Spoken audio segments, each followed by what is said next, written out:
rappelez-vous, hein, je l'ai mis tout au début, hein, j'ai rappelé pourquoi on avait lancé une mission 2012, de replacer devant le Christ, qui prépare lui-même notre cœur à ce que nous voulons mettre en place, lui demander qu'il nous indique la voie de l'avenir, c'est lui qui nous donne sa volonté, le tout sous la communion fraternelle et avec l'annonce de l'Évangile, en se rendant compte de la présence de l'Esprit Saint et guidé par l'Écriture sainte.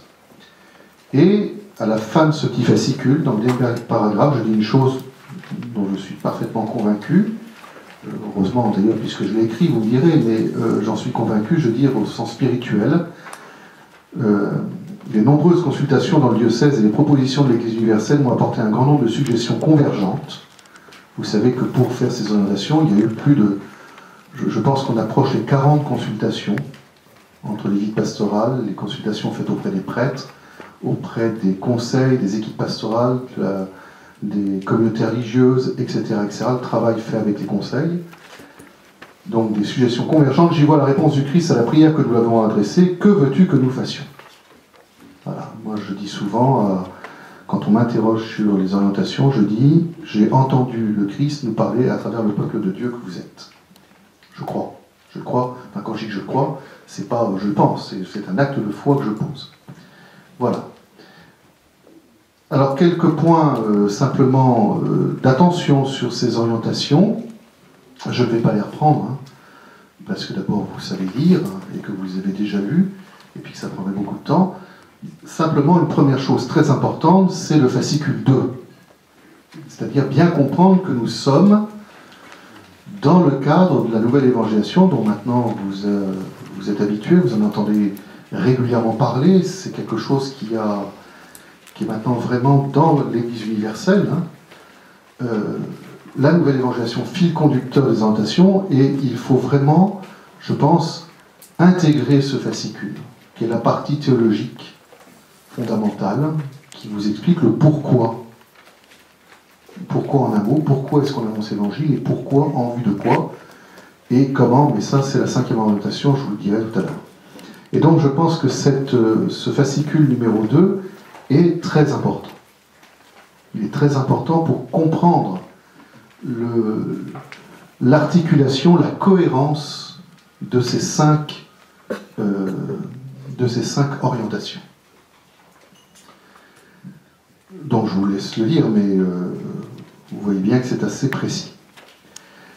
La deuxième chose que je veux vous dire, c'est que justement, il y a 5 orientations. Et que ce n'est pas pour rien, et que ce n'est pas pour rien non plus que nous avons choisi avec les conseils de donner les 5 orientations ensemble. Nous avions le choix, ou bien donner une orientation par an, ce qui rationnellement est plus facile, ou bien tout donner.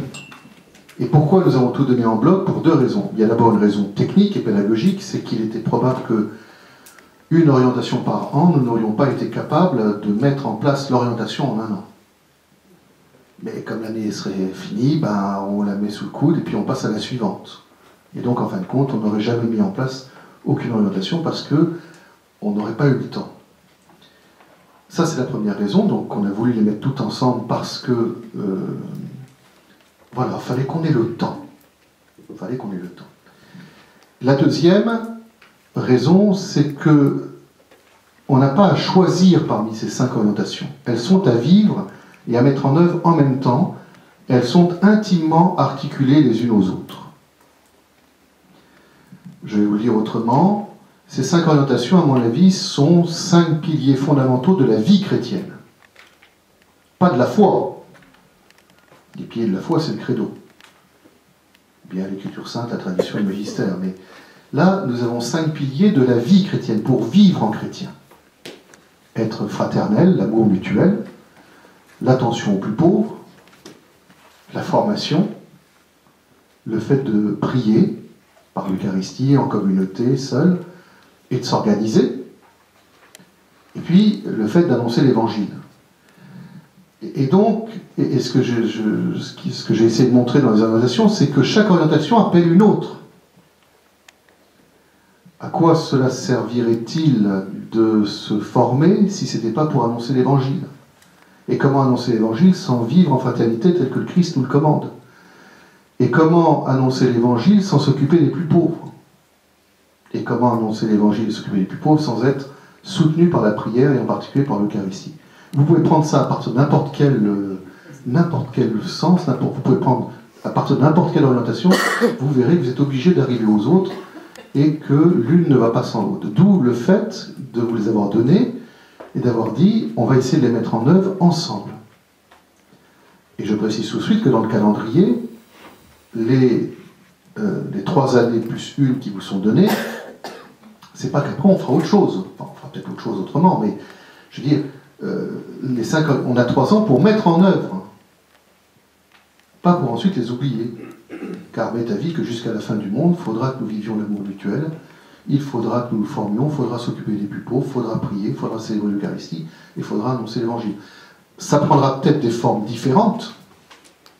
Ces formes-là sont contingentes, elles sont pour maintenant.